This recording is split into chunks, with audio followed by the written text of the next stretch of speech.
Doa masuk masjid, Allahumma aftah li abwaaba rahmatik. Ya Allah, bukakan untukku pintu-pintu rahmatmu. Terbukalah pintu-pintu rahmat. Biasanya saya masuk masjid, pintu masjid itu paling banyak 3. Satu di kiri, satu di kanan, satu di belakang. Tapi ini pintu aja keliling. Manapun pintu yang mau kita masuk, doanya sama. Allahumma aftah li abwaaba rahmatik, Allahumma aftah li abwaaba rahmatik, Allahumma aftah li abwaaba rahmatik. Tapi selesai salat, lain doanya. Apa doanya? Allahumma inni as'aluka min fadlik. Aku minta rezekimu. Kenapa waktu masuk ke dalam minta rahmat? Karena kita berkata Rabbil firli warhamni. Aku ni banyak dosa, aku ni banyak silap, aku ni banyak salah, rahmati aku. Tapi ketika keluar dari masjid, yang diminta adalah bukakan pintu-pintu rezekiku. Karena begitu keluar, orang langsung menuju usaha rezekinya. Dia ada toko, jaganya tokonya. Dia ada ruko, dijaganya rukonya. Dia ada kebun, pergi dia ke kebun. Dia ada tambak, pergi dia ke tambak. Dan saya dapat pesan dari kawan saya, nanti Ustadz Somad kalau mau makan udang, pergilah tempat Ustadz Sofyan Saha, kata dia. Artinya apa yang bisa kita lakukan, kita laksanakan. Sekarang ada anak-anak dari Fakultas Pertanian dan Peternakan bercerita masalah membuat kolam ikan, bercerita masalah membuat tambak. Tapi kata seorang profesor, tak saya sebut namanya, apa kata dia? Banyak orang sekarang membuat tambak di atas kertas. Sarjana, hebat. Ukuran tambak ideal sekian meter kali sekian, dalamnya sekian, hebat dia. Tapi kalau ditanya, mana tambak kau? Ada Pak, di mana? Nih makalah. Membuat tambak di atas kertas. Tak bisa. Fakultas Pertanian, hebat. Cara menanam semangka yang baik. Gemburkan tanahnya, masukkan bijinya. Setelah itu dia pun bertunas, disiram dengan ini, dipakaikan ini, nanti akan sebesar ini. Pernah kau coba tanam? Enggak. Oleh sebab itu maka ini ilmu-ilmu terapan semua. Makanya masalah korma, ketika Nabi menengok ada orang yang melakukan pembuahan korma, apa kata Nabi? Antum a'lam bi umuri dunyakum. Kalian lebih mengerti masalah urusan dunia, bercocok tanam, bertani dan berkebun. Silakan kalian berkreasi, silakan kalian berimajinasi, silakan kalian berinovasi dalam masalah pertanian, peternakan. Yang punya ibadah kambing kita. Lahir anak, akikah, kambing. Anak bersunat, potong kambing. Apa pula bersunat potong kambing? Anak menikah, potong kambing. Hari raya haji, potong kambing. Tapi yang beternak kambing siapa? Australia. Akhirnya kita pun mengimpor kambing. Sudahlah celana sobek kita impor dari dia, kambing pun kita impor juga dari dia. Bayangkanlah itu. Gandum, yang punya kebun gandum paling luas siapa sekarang? Amerika. Sampai-sampai menyiram gandum itu pun pakai helikopter. Bayangkan itu, saking luasnya tanaman gandum. Padahal yang menyuruh bercocok tanam itu Allah Ta'ala. Tapi alhamdulillah di Binjai ini nampaknya orang memang hobi bercocok tanam. Sampai di dalam masjid pun bertanam dia. Hebat. Usahlah Ustaz ajari kami masalah bercocok tanam. Ada pokok tak berbuah, ada pula buah tak berpokok. Ada semua di sini. Bapak Ibu yang dimuliakan Allah Subhanahu wa taala. Oleh sebab itu dalam Quran banyak sekali bercerita tentang tanam-tanaman, cerita tentang iman. Contohnya tanaman, kasajaratin thayyibatin, seperti pokok yang baik. Bagaimana pokok yang baik? Akarnya menghunjam ke dalam tanah, wa far'uha fis sama, pucuknya naik ke atas. Cerita tentang apa? Tentang iman. Cerita tentang iman tapi isinya tanam-tanaman. Cerita tentang sodakoh, tanam-tanaman. Bagaimana kalau kami bersodakoh, pahalanya banyak. Banyaknya macam mana? Kama sali habbah, satu biji, ambatat sab'a sanabil, tumbuh 7 bulir 7 cabang. Wa fi kulli sumbulatin mi'atu habbah, dalam satu bulir ada 100. Satu tumbuh 7 berisi 100. Tumbuh 1, tumbuh 7, tumbuh 100. Kali 1 kali 7 kali 100, 700. Wallahu yudha'ifu liman yasha. Allah Maha Kuasa melipat gandakan lebih banyak daripada itu. Wallahu wasi'un alim. Allah itu maha luas karunianya. Maka yang hobi bercocok tanam, tanamlah. Tanam sawit, tanam karet, tanam getah, tanam jagung, tanam segala tanam-tanaman. Saya tak ada bakat bercocok tanam, Pak Ustaz. Saya tak mau berkubang dengan tanah, tai kambing, tai sapi, pupuk urea, pupuk macam-macam. Saya maunya yang bersih, menjaga toko. Maka selesai salat, fa idza qudiyatis shalah, kalau salat sudah dilaksanakan, fantashiru fil ard, bertebaranlah kalian di atas muka bumi Allah. Wabtaghu min fadlillah, carilah karunia Allah Subhanahu wa taala. Tapi jangan lupa, setelah engkau bekerja, kau tetap berzikir mengingat Allah. Wadhkurullaha katsira, berzikirlah mengingat Allah banyak-banyak. Mudah-mudahan kalian mendapat rezeki Allah. Mengapa Bapak Ibu bisa nyaman mengaji subuh ini? Kenapa besok ada pula kajian lagi? Subuh berjamaah, kajian duha, malam kajian tafsir bersama Ustadz Dr. Sofyan Saha. Mengapa orang bisa nyaman? Karena ada yang dimakan. Berapa banyak saudara-saudara kita pagi langsunglah dia bekerja, mencari barang-barang bekas, mencari makan-makanan bekas. Kenapa? Karena tak ada yang bisa untuk dimakan siang nanti, mesti dia mengais pagi ini. Oleh sebab itu, kada al-faqru, hampir saja fakir, hampir saja miskin, ayyakuna kufran, menjadi kafir.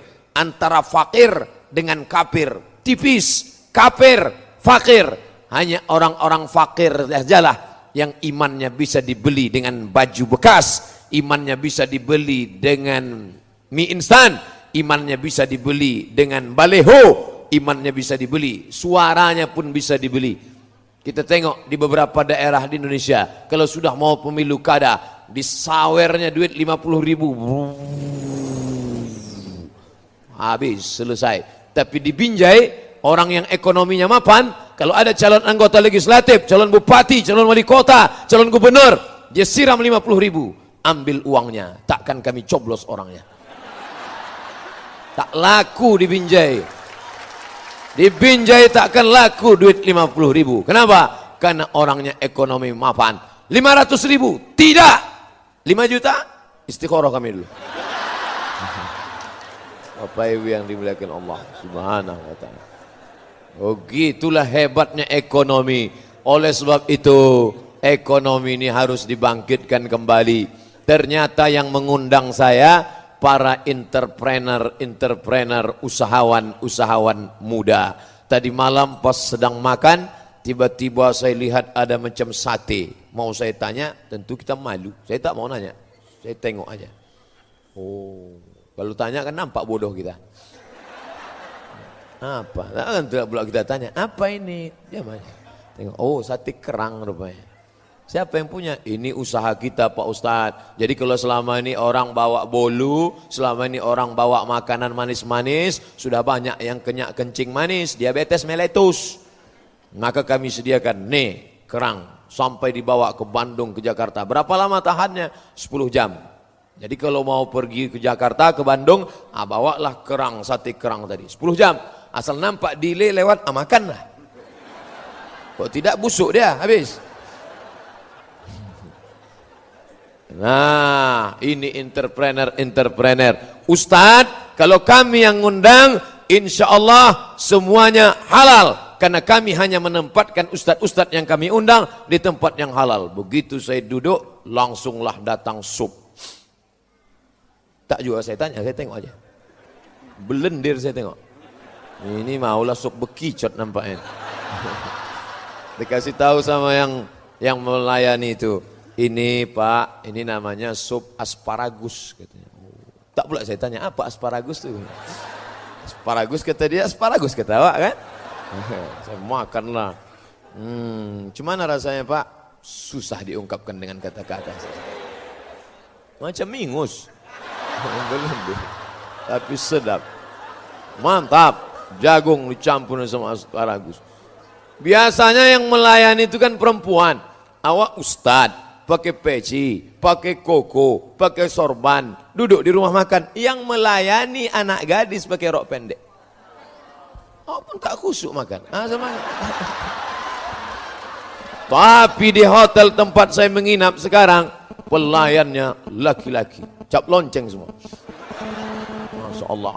Masuk ke dalam kamar, biasanya di kamar itu lukisan-lukisan, lukisan orang, pakaian tak sopan. Begitu masuk ke dalam, tertulis di atas kamar, Allah Muhammad. Saya tengok pula di sudut, ada Al-Quran. Saya pernah menginap di salah satu hotel, saya buka lacinya, perjanjian lama dan perjanjian baru. Saya buka Matius, Markus, Lukas, Yohanes, Paulus. Tak bisa kita salahkan, tak bisa kita marah. Kenapa kau letakkan di sini? Ini hotel punya aku, ini kitab punya aku. Kau mau tinggal sini, tak mau pergi sana cari lain. Wah, di tempat saya menginap, saya tengok Al-Quran. Masya Allah, ada pula sajadahnya. Saya sampai di Jakarta, masuk di hotel. Begitu sampai ke dalam, tak tahu mana arah kiblat. Akhirnya paksa bertanya sama abang kita, abang Gogel. Ada yang menyebut mbah, dia belum tua. Boleh panggil mbah. Buka Gogel, Gogel, di mana arah kiblat ini? Enter, ditunjukkannya. Sana kata dia, sana kata dia, sana. Kami pun sholat lah. Allahu Akbar. Selesai sholat. Pas sholat asar kami tadi ke sana kata dia. Jadi Google ini pun tak juga bisa kita percaya. Tapi di tempat saya menginap sekarang langsung tertulis arah kiblat. Ini siapa yang punya ini? Ini entrepreneur, businessman muslim kita. Makanya saya bangga yang menyambut ini anak-anak muda. Masya Allah, mereka ini yang akan membangkit ekonomi umat di masa akan datang. Allahu Akbar. Dari mana Ustaz tahu ini anak-anak muda? Dari bunyi teriakan Allahu Akbarnya. Makanya tadi berapa kali dipancing Allahu Akbar. Kalau orang tua mana gitu? Allahu Akbar. Allahu Akbar. Menggeletar tangannya. Allahu Akbar. Tapi anak-anak muda ini luar biasa. Selama saya berceramah, rasanya baru inilah kamera paling banyak. 1, 2, 3, 4, 5, 6, 7, 8, 9, 10, 11. Insyaallah sampai 11 kamera. Tapi nampaknya yang hidup 3 aja ini. Yang lain ini mati namanya. Bapak Ibu yang dimuliakan Allah Subhanahu wa taala, subuh penuh barokah. Makanya ada ungkapan orang, jangan sampai kau bangun tidur kesiangan, rezekimu dipatuk ayam. Itu bukan cerita omong kosong. Itu tidak ada dalam hadis sahih. Carilah di hadis sahih Bukhari, tak ada. Hai orang-orang beriman, bangunlah kau cepat-cepat, jangan sampai rezekimu dipatuk ayam. Tak ada. Tak ada. Tapi itu diamalkan orang Cina.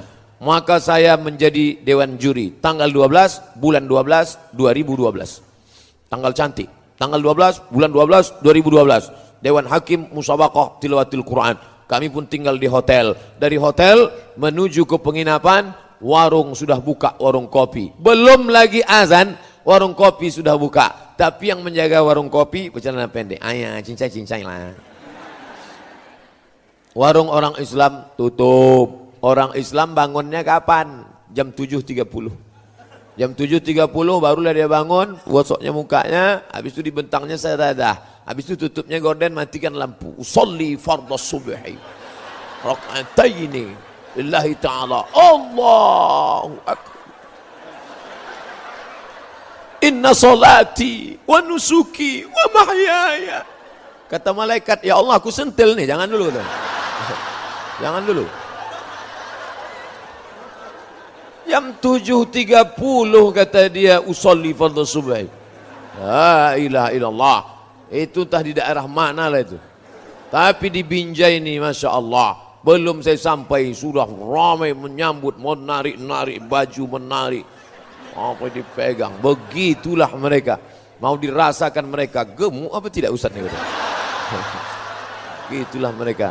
Masya Allah. Bapak Ibu yang dimuliakan, digambarkannya Nabi Muhammad itu miskin, susah, melarat, jubahnya compang-camping, tak ada yang bisa dimakan. Ini Nabi Muhammad SAW versi Snokhorgronj yang datang dari Belanda, habis itu masuk ke Makkah, pura-pura masuk Islam, dirobahnya namanya menjadi Abdul Ghafur. Untung tak Abdul Somad.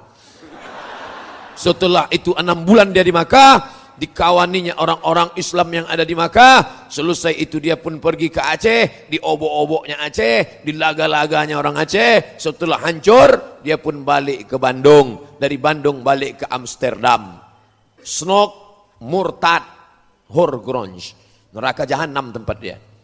Nah, itulah yang merusak Islam. Digambarkannya Nabi Muhammad itu miskin, susah, melarat. Maka bacalah sejarah Nabi Muhammad SAW yang ditulis oleh para ulama. Yang paling tua Sirah Ibnu Ishaq, dilanjutkan oleh Sirah Ibnu Hisham, dilanjutkan oleh ulama-ulama sampailah ulama kontemporer. Syekh Muhammad Said Ramadan Al-Buti ada menulis, Syekh Al-Mukarram Mustafa Sibai ada menulis, ada pula yang ditulis oleh Syekh Muhammad Al-Ghazali ada menulis, ada pula macam-macam sejarah Nabi. Tapi yang the best, terbaik, ditulis oleh Syekh Safiur Rahman Al-Mubarak Furi dari India.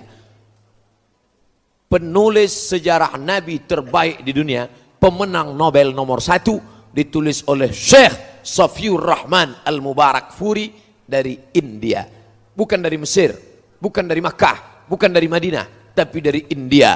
Allah mau menunjukkan derajat India, negeri muslim. Peninggalannya Taj Mahal, ulamanya Al-Kandahlawi, India. Maulana Ishaq, India. Maulana Zakaria, India. Safiur Rahman Al-Mubarak Furi, India. Tapi anak-anak kita sekarang asal udah disebut India, tahu apa kau India? Amitabh Bachchan, Kuch Kutahe, Kavi Kaciham. Ibu-ibunya pula apa India? Joda Akbar. Ngeleng merusak ini. Apa ibu yang dimuliakan Allah Subhanahu wa taala? Syekh Safiur Rahman Al-Mubarak Furi dalam kitab Ar-Rahiq Al-Maktum yang pernah mendapatkan Nobel sejarah Nabi Muhammad terbaik, apa kata dia? Nabi Muhammad sallallahu alaihi wasallam menikah dengan Khadijah, maharnya isruna bakarah, 20 ekor unta. 20 ekor bakarah. Kalau unta yang sudah dewasa namanya ibil. Afala yanzuruna ilal ibili kaifa khuliqat. Disebut juga dengan naqah, tapi unta yang masih anak, masih muda, bakarah. Kira-kira unta muda ini berapa lah Pak Ustadz? Sekitar 35 sampai 50 juta.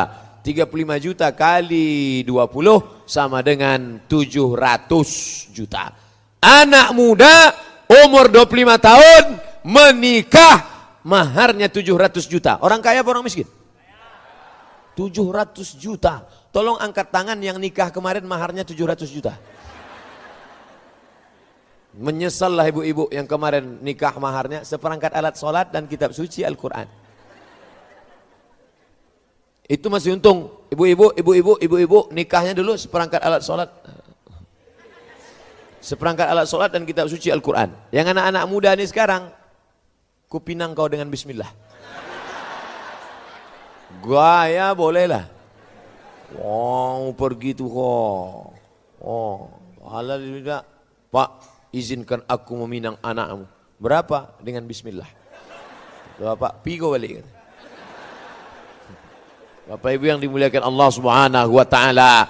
Jadi jangan katakan Nabi Muhammad itu miskin, susah, melarat. Itu kan sebelum dia jadi Nabi Pak Ustadz. Umurnya waktu 75 tahun. Dia masih bisnis. Dia pekerjaan Nabi pertama membawakan kambing-kambing. Kalau bahasa Jawanya ngangon. Sampean arak lungonang di arak lungon ngangon kambing. Wedus iki wedus.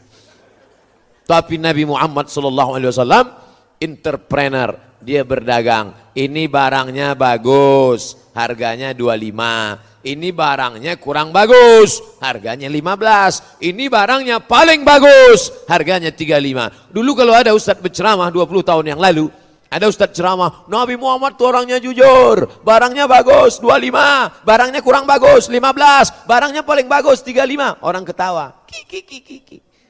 Kalau macam itu berdagang mana mau orang beli. Tak lakulah kata dia. Sekarang apa yang terjadi? Cara Nabi Muhammad sallallahu alaihi wasallam itulah yang dilakukan orang sekarang di supermarket, di toko pasar buah. Kalau buahnya bagus 25.000. Kalau kurang bagus 15.000. Kalau bagus betul 50.000. Kalau macam ini 50 nih. Memang luar biasa sambutan masyarakat Binjai menyambut Ustadz. Cobalah tengok. Oh, cuman salahnya tak pula dibuka plastik. Nanti maksudnya. Bapak Ibu yang dimuliakan Allah SWT. Enggak, bercanda, tak masalah. Bercanda. Bercanda aja. Dan terlalu serius sekali.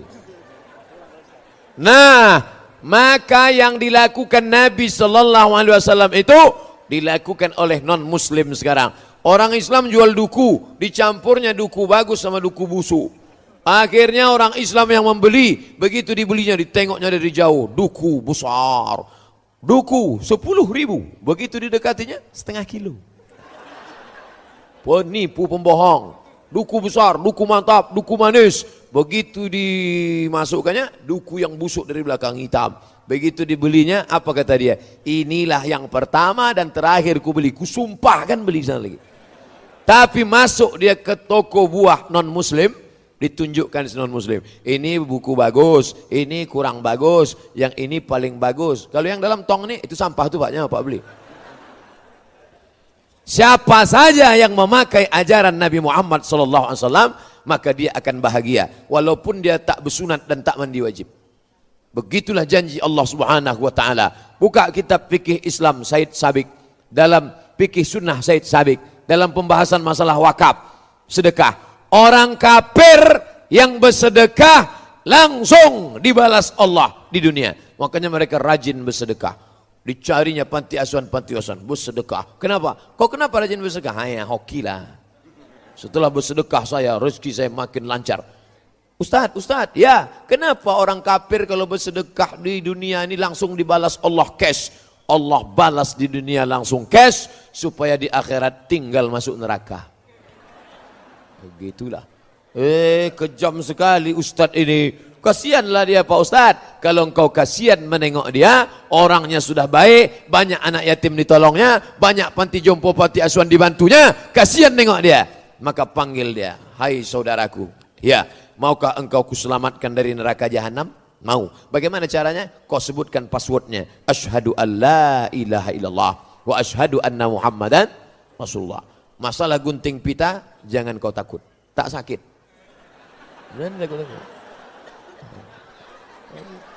Nanti takut-takuti.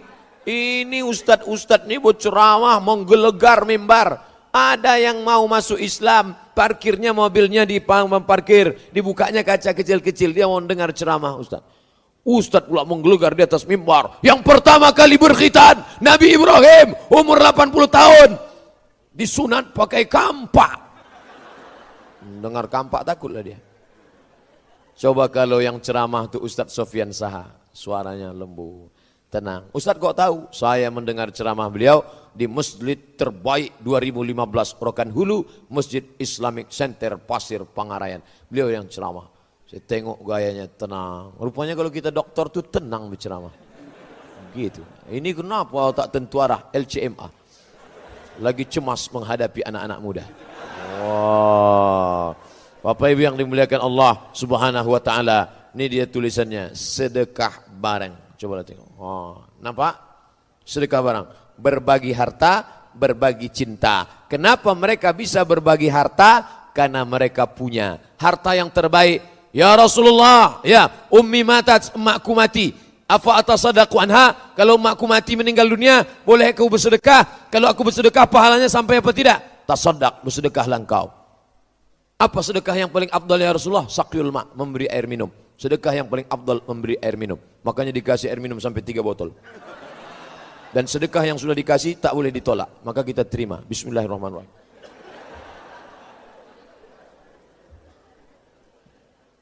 Saya di mana-mana ceramah 60 menit. Sesuai yang tertulis di botol 600 ml. Asal habis 60 menit, stop. Tapi rupanya cerita itu sudah bocor ke Binjai. Akhirnya mereka pasang 3 botol. Maulah 3 jam nih baru selesai. Gitulah hebat. Kenapa tidak bermerek? Ini kan jadi masalahnya. Kenapa tidak bermerek? Karena yang punya merek kafir. Ustadz ini ustadz provokator ini, provokatif ini. Kenapa ustadz bilang kafir, kafir, kafir? Tak boleh pakai kata kafir Pak Ustadz. Kalau tak boleh pakai kata kafir, gimana kita baca ayat? Qul ya ayyuhal non muslim. Ini bilang ya ayyuhal kafirun. La ayyuhal kafirun. Hai orang-orang kafir. La a'budu ma ta'budun. Wala antum abiduna ma'abud. Wala ana abidu ma'abadtum. Wala antum abiduna ma'abud. Lakum dinukum waliyadin. Kenapa tidak umat Islam yang paling banyak minum air, yang menceritakan manusia diciptakan dari air, yang menceritakan kulla syai'in hayy, yang diciptakan daripada air, yang diceritakan sedekah paling afdal adalah air. Utsman bin Affan bersedekah wakaf sumur air. Kenapa tidak memproduksi air mineral, air bersih, padahal yang punya air kita, yang mengalirkan air kita, dan yang buang air pun kita. Tapi kenapa kita tidak memproduksi air? Pertanyaan besar umat Islam. Maka di masa akan datang yang sudah kuliah Fakultas Ekonomi, silakan. Kau sekolah di mana? Saya ngambil ekonomi Pak Ustadz. Fakultas apa? Fakultas Ekonomi. Detailnya apa? SEAK, Sarjana Ekonomi Akuntansi. Lanjutkan. Ini sekarang umat Islam ini sekuler, liberal. Kalau belajar hadis masuk surga, belajar fikih masuk surga, belajar tafsir masuk surga, belajar ekonomi masuk neraka, belajar bahasa Inggris masuk neraka. Ini orang konservatif tak tentu arah. Islam ini mengajarkan kita semua ilmu datang dari Allah. Inna fi khalqis samawati, dalam penciptaan langit, wal ardi, penciptaan bumi, waqtilafil laili wan nahar, perputaran siang dan malam. La ayat. Ustadz Somad, ya saya sekarang Fakultas Ekonomi Pak Ustadz, rencana mau ngambil S2 Ekonomi, saya lanjutkan apa berhenti? Lanjutkan. Untuk apa Pak Ustadz? Engkaulah yang akan membangkitkan ekonomi umat di masa akan datang. Ini banyak anak-anak muda ini, setelah dia hijrah, bawaannya mau mati aja. Kau rencana S2 mau kemana? Saya tak jadi S2 Pak Ustadz, mau mati aja. Dunia ini mesti kau tatap ke depan. Kalian yang kuliah, lanjutkan S2, S3, postdoktoral, menulis, tulis buku. Menulislah supaya orang di masa akan datang tahu bahwa kau pernah hidup di masa lalu.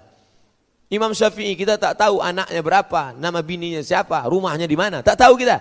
Tapi sampai hari ini kitabnya dibaca. Usul fikih Ar-Risalah, fikih Al-Um, dibaca orang, murid-muridnya melanjutkan. Datang Rabi Al-Muradi, datang Imam Al-Muzani, datang Imam Al-Buwaiti, datang generasi selanjutnya Imam Ar-Ramli, datang berikutnya Imam An-Nawawi, datang berikutnya Imam Ibnu Hajar Al-Asqalani, datang berikutnya Imam Al-Hafiz Jalaluddin Abdurrahman As-Suyuti, bersilsilah sampailah sekarang. Kenapa? Karena menulis. Orang baru bisa menulis fokus kalau ekonominya mapan, adem, ayam, tentram, perut dalam keadaan kenyang. Gimana mau menulis perut lapar? Tapi kalau dia tenang, tapi jangan pula terlalu kenyang. Karena kata pepatah Melayu, kalau tegang urat perut, maka kendurlah urat mata. Ini urat perut ini kalau terlalu tegang, itulah bawaannya. Kalau yang berceramah itu kenyang, kata Imam Al-Ghazali, efek dari perut kenyang, yang dicakapkan itu tak masuk ke hati orang. Jadi kalau Bapak Ibu pengajian, ini selesai pengajian ini nanti, pulang ke rumah, coba pikir-pikir sejenak. Masuk tak gaji? Kalau masuk, alhamdulillah. Kalau tak masuk, ada dua kemungkinan. Kalau tidak, yang berceramah itu kenyang, yang mendengar itu kenyang. Ustadz Somad tadi udah makan? Udah. Habis makan dulu, baru saya kemari. Kenapa Ustadz makan? Disediakannya makanan, tak saya makan. Oleh sebab itu maka orang Islam itu perutnya mesti diisi. Cara mengisinya dengan cara makan yang baik. Kulu, makanlah. Wasrabu, minumlah. Wala tusrifu, jangan berlebihan. Kulu, makanlah. Apa yang dimakan? min thayyibat, yang baik-baik. Kenapa anak saya nih Pak Ustadz tak mau diajak sholat, tak mau diajak puasa, tak mau diajak silaturahim, tak mau diajak buat baik, tak mau diajak pengajian, padahal sudah dimasukkan ke pesantren, 6 tahun di pesantren, tapi keluar dari pesantren macam kuda lepas kandang. Kenapa nih Pak Ustadz? Mungkin salah satu sebabnya adalah kau suapkan makanan haram, riba. Maka carilah rezeki halal yang baik. Dibawa duit haram. Duit dari mana? Dulu ada namanya uang tunjangan. Sekarang bukan cuma uang tunjang, uang sipak, uang sikut, uang sundul, uang tanduk. Wow, jurusnya namanya jurus gayung. Cedok sana. Dibawa pulang ke rumah, dibelikan ke beras masuk ke rice cooker, dicuci, habis itu picit, dibuka, langsung masak nasi, disuapkan ke anak. Makan ya nak.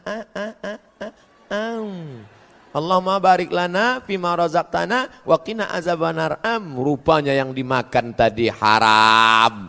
Satu piring nasi berubah setetes darah masuk ke dalam jantung, disemburkan jantung, naik ke atas otak. Darah yang naik ke otak, maka isi otak itu pun haram. Bapak Ibu hafal semua ayatnya. Nasiyatin kazibatin khati'ah. Nasiyatin. Yang mana nasiyatin itu? Kalau nampak anak bayi kecil bergerak-gerak, itulah nasiyatin. Ubun-ubun. Nasiyatin kazibatin, pembohong. Khati'atin, pelaku dosa. Yang berdosa itu kan tangannya. Yang berdosa itu kan kakinya. Yang berdosa itu kan telinganya. Yang berdosa itu kan biji matanya. Kenapa yang disebut berdosa itu ubun-ubunnya? Karena ternyata ubun-ubun inilah yang memerintah. Makanya kalau tak sempurna darah naik ke ubun-ubun, itulah tak sempurna. Mohon maaf, tersinggung pula. Tak sempurna. Nasiyatin, ubun-ubun. Kadzibatin, pembohong. Khati'atin, pelaku dosa. Kenapa? Karena disuapkan makanan yang haram. Setetes darah haram menodai isi otak kepala anak-anakmu. Ternyata otak ini kata dokter otak, spesialis otak. Saya ditelepon oleh mahasiswa Fakultas Kedokteran. Assalamualaikum. Waalaikumsalam. Betul nih Ustadz Abdul Somad? Tak salah lagi. Bisa Ustadz kami undang di Fakultas Kedokteran? Kalian salah undang. Apa pula saya ke Fakultas Kedokteran? Nanti Ustadz bicara tentang otak. Aku tak paham otak. Otak-otak tahu? Otak-otak banyak di Batam. Nah, rupanya Pak Dokter Otak menjelaskan. Ustadz Somad, otak ini ada 4. Otak muka, otak belakang, otak kanan, otak kiri. Otak yang di depan inilah yang berpikir. Otak di depan nih, maka pikirnya rusak. Gara-gara apa? Kita kasih makan haram.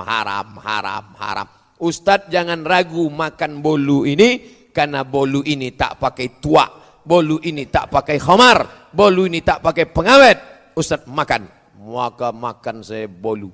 Oh, tadi malam saya makan. Gimana rasanya Pak Ustadz? Saya jawab, kata tak bisa mewakili rasa. Dan setiap rasa akan berdusta ketika bercerita tentang kata. Maka kata tak pernah bisa mewakili rasa sejujurnya. Panjang kali cerita Ustadz. Langsung aja lah Pak Ustadz, enak bilang enak, tak enak bilang tak enak. Dia tak bilang begitu. Tapi raut wajahnya berkata seperti itu. Bapak Ibu yang dimuliakan Allah Subhanahu wa taala, apakah makanan ini halal? Ya. Dari mana Ustaz tahu? Sudah ada label halal dari Majelis Ulama Indonesia. Halal. Ketika kita berada di tempat negeri non muslim, 3 hari yang lalu saya di Taiwan. Oh, balik ke Pekanbaru senangnya bukan main. Terasalah susahnya makanan halal. Orang muslim ada, tapi ketika kita mampir ke rumah makan, kita tak tahu. Di pesawat pula, selama di pesawat, lewat dia makan. Selesai. Terima kasih. Makan. Tengok, tak ada label halal. Dibuka, nampak ayam. Tadi potong, tadi cekiknya ayam tu. Nah, kita tahu. Cekiknya ayam. Katanya patah leher ayam. Mana kita tahu? Tapi kalau dipotongnya atas nama Allah, bismillah, keluarlah darahnya. Di darah itulah najis, bakteri, kotoran. Sapi tak dipotong, ditembaknya saja sapi itu pakai stunning. Ada pistol, tapi pelurunya tak keluar. Pistol itu pelurunya tak keluar, ditembakkan, boom, langsung sapi ditembak kotaknya, boom, mati otak kecilnya. Kalau skalanya 7, sapi itu bodoh. Sapi Australia yang liar macam banteng, itu kalau ditembakkan skala 7 di otaknya, bodoh dia langsung. Makanya ibu-ibu yang suami-suaminya beli stunning itu. Pas dia sedang tidur malam, tembakkan, apa? Besok pagi itu bodoh dia. Bang, aku mau pergi nih, abang masak sarapan, jaga anak ngepel ya. Iyalah. Gitu. Kalau ada di antara bapak-bapak ini yang macam itu udah kena stunning itu.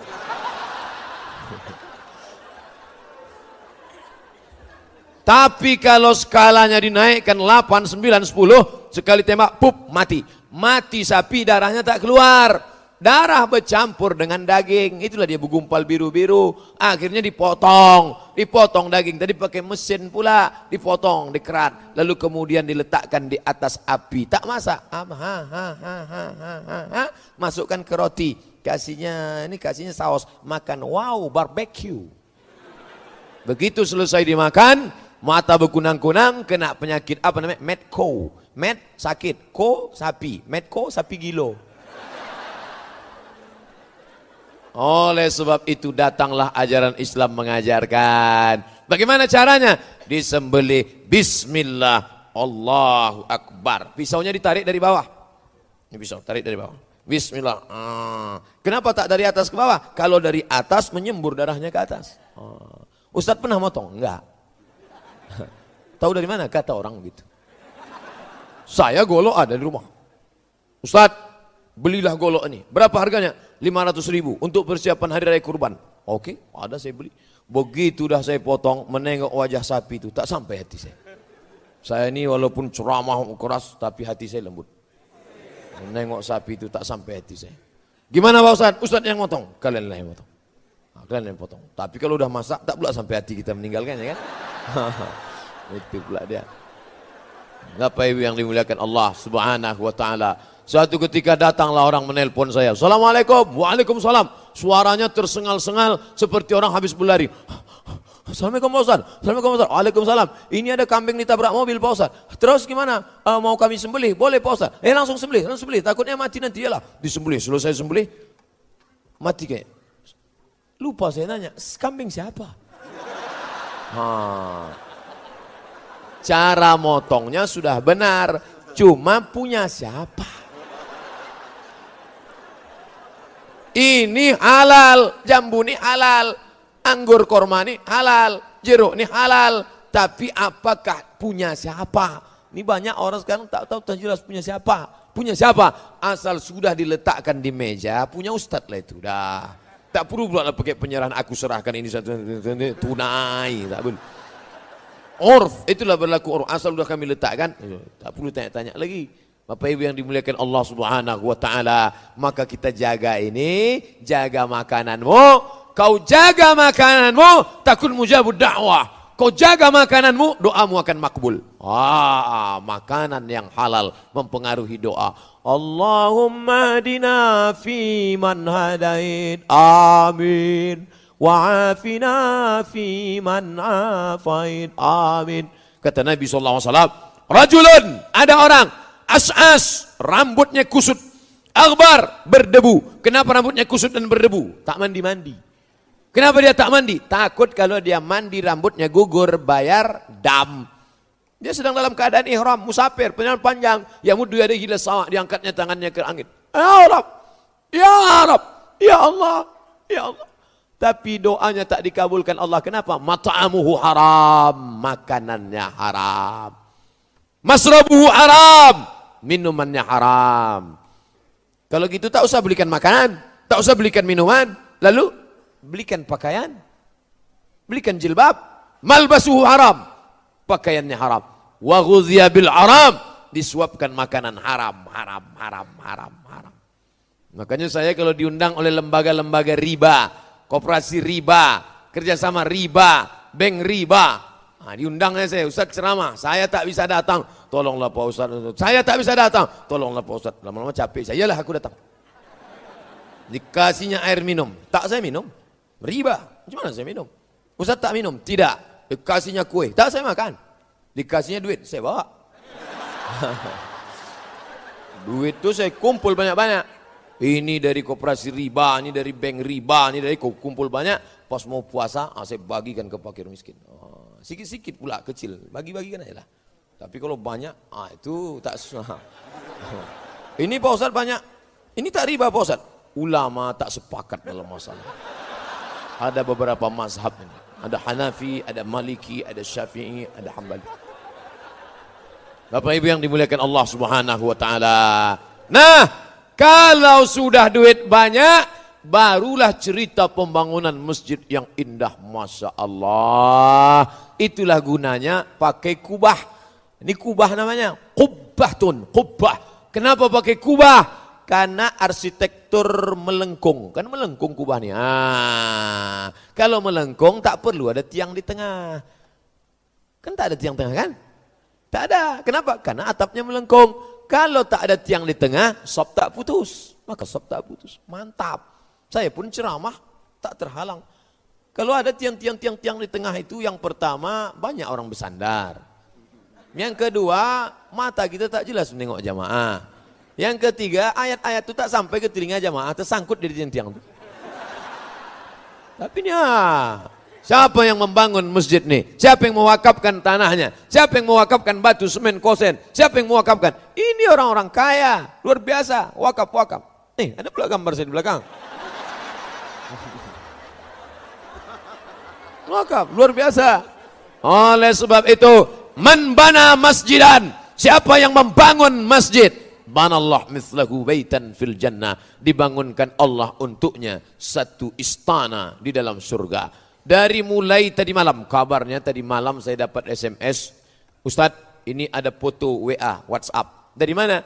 Dari Masjid Raya, Masjid Agung. Dari Masjid Agung Binjai. Tapi pengajiannya subuh besok, jamaah sudah iktikaf Pak Ustadz. Ternyata tadi malam jamaah sudah iktikaf. Inilah yang kelompok VVIP, very very important person. Biasa iktikaf mereka dari tadi malam. Nah, entah wuduknya batal, kacau juga itu. Kalau sempat iktikaf dari tadi malam, keluar angin, mau ambil wuduk lagi, hilang seat satu. Luar biasa jihad masyarakat Binjai. Maka mengalirlah pahalanya kepada orang-orang yang berwakaf. Tapi Islam itu adil. Yang punya duit, wakaf. Yang punya semen, infak. Kami tak ada Pak Ustadz. Sodakoh itu adil. Yang punya semen, kau bawa 100 sak semen. Aku tak ada duit untuk beli semen. Likulli sulama minkum sodakoh. Setiap tulang-tulang sendimu kau pakai untuk bersodakoh. Aku memang bawa semen tak bisa. Tapi untuk mengacau semen bisa. Maka diambilnya semen, batu, kerikil, dikacaunya lah semua. Dia pun ikutlah ngecor sampai lecet-lecet tangannya, sampai luka. Maka dia ikut pahala. Kau pilih dua dalam membangun masjid. Pertama, kau ikut ngasih duit, tak bisa, kau berikan tenaga. Jangan ya kau jadi orang yang ketiga. Ini ada orang ketiga, ngasih semen tak mau, ikut gotong royong tak mau. Setelah masjid selesai, baru dia tegak. Ini nampaknya miring jangan. Kalau ada orang model begini, ngasih semen tidak, ngasih batu tidak, nyumbang tidak, gotong royong tak mau, nyumbang pikiran tak mau. Udah selesai baru ambilkan kepala, antukkan ke dinding. Biar agak lurus ampernya itu sedikit. Udah lurus. Pak Ibu yang dimuliakan Allah Subhanahu wa taala. Jadi bercerita masalah ibadah. Cobalah tengok satu-satu ibadah. Syahadat. Asyhadu an la ilaha illallah wa asyhadu anna Muhammadar Rasulullah. Siapa yang bisa bersyahadat? Orang yang sehat, orang yang fisiknya, ekonominya mapan. Itulah yang masuk Islam. Orang-orang barat tuh banyak masuk Islam. Kenapa? Makannya cukup, tempatnya cukup. Orang susah tak sempat berpikir tentang akidah. Perut, makan, perut. Yang kedua, sholat. Siapa yang bisa sholat? Orang yang menutup aurat. Baina surati wa rukbah, antara pusat ke lutut. Siapa yang bisa menutup pusat dan lutut? Orang yang mampu. Puasa. Siapa yang bisa makan sahur? Siapa yang bisa berbuka? Orang yang punya makanan. Haji, transportasi, akomodasi, konsumsi. Naik pesawat, hotel, makan minum selama di sana, anak istri yang ditinggalkan. Sekarang ONH biasa, saya tak tahu Binjai. Kalau Pekanbaru, store 2017, berangkat 2031. Kenduri tiap tahun.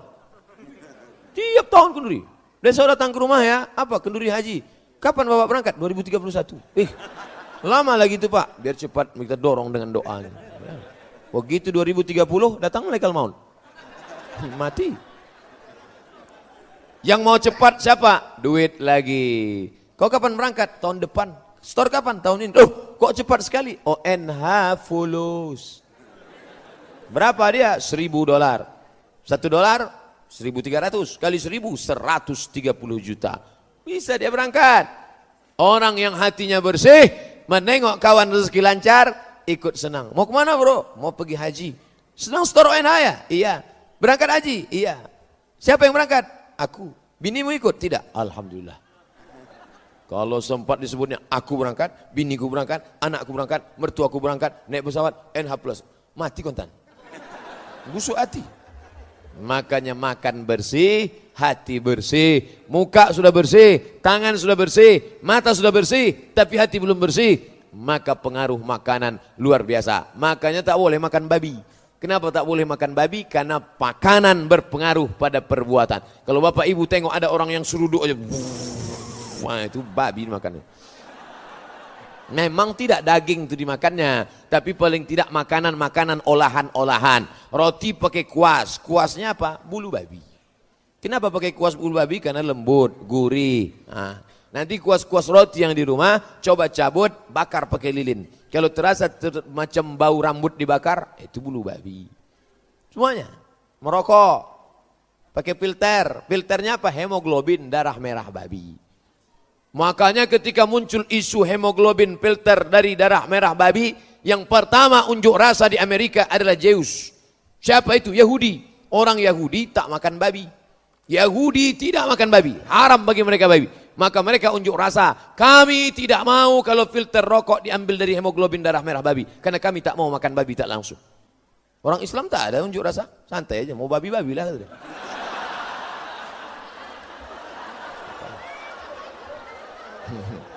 Bapak Ibu yang dimuliakan Allah Subhanahu wa taala. Maka yang sudah punya duit santuni anak yatim. Itu beda orang Islam sama orang kafir. Kalau orang Islam ada duit bangun masjid, ada duit bangun panti asuhan, ada duit bawa ke panti jompo, ada duit bangunkan untuk panti untuk yatim. Tapi kalau orang kafir nak tumpuk. Jama'a malahu wa'ad dadah. Jamaah kumpul, dadah, hitung. Kerjanya cuma dua, kumpul, hitung. Maka jangan heran dia duduk temenung sendiri. Apa itu? Itulah kerjanya, kumpul, hitung. Tiba-tiba tak ada angin, tak ada hujan, stres, mati, selesai. Orang Islam tidak. Kenapa asik kau mengurus toko ruko? Kenapa asik berdagang ternak, ternak lele, ternak ayam, ternak merpati, ternak puyuh? Kenapa? Karena aku ingin supaya ini banyak berbagi. Maka yang sudah punya bisnis silakan.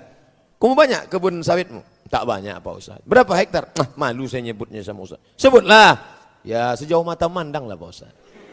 Masya Allah. Kau tanam apa? Aku tanam karet getah Pak Ustaz. Berapa hektar?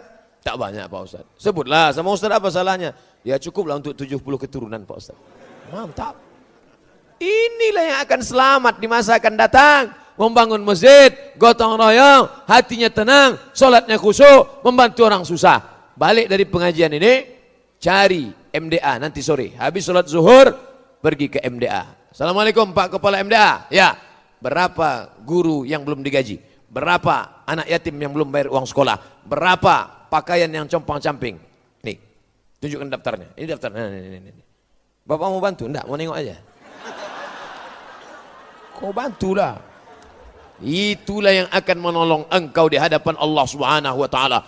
Kullu mri'in, semua orang di dunia tahta zilli shadaqatihi. Sekarang enak kita bernaung. Saya tadi dari Hotel Saka kemari bernaung dalam mobil. Merek mobil tak boleh sebut, menjaga kode etik jurnalistik.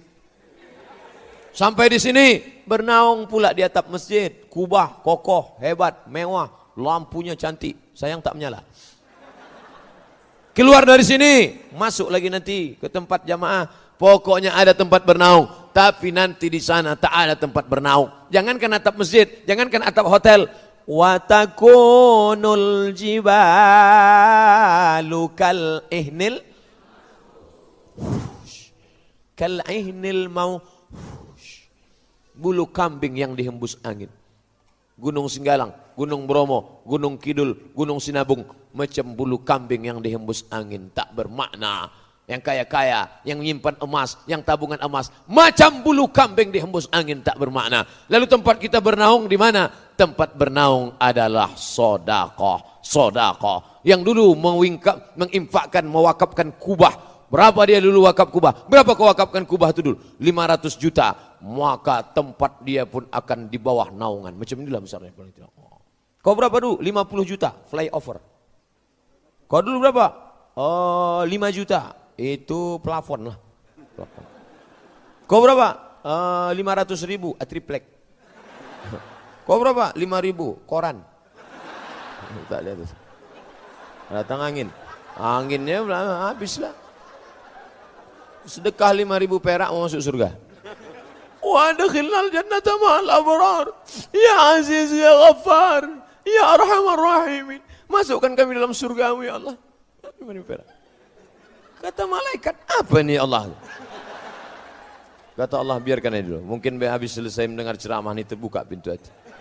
Sampailah hati dia pula menengok masjid yang sudah megah, mewah, masih juga pakai kayu-kayu. Ini kan dalam proses Pak Ustadz. Oh iya, dalam proses. Maka lanjut. Nama bapak kami tulis di daftar nih, yang berwakaf masjid. Jangan tulis nama saya, jangan tulis. Saya tak mau riak ini, riak. Buat aja situ hamba Allah. Hamba Allah berapa? 2.000 perak. Sedang parkir di mall aja sekarang 5 jam. 5 jam parkir di mall. Begitu saya keluar mau bayar 10 Pak. Apa 10? Kan 5. Bapak sudah masuk jam kedua. Jam kedua udah kena 10.000. Bayangkan itu. Oleh sebab itu maka inilah yang akan menolong kita di hadapan Allah Subhanahu wa taala. Saya mulai ceramah 5:30, sekarang 6:30, pas 1 jam. Cepat betul waktu di Binjai ini. Padahal di tempat lain kadang ceramah capek kita, baru 1/2 jam. Kadang berceramah 1/2 jam sudah keluar kuda nil.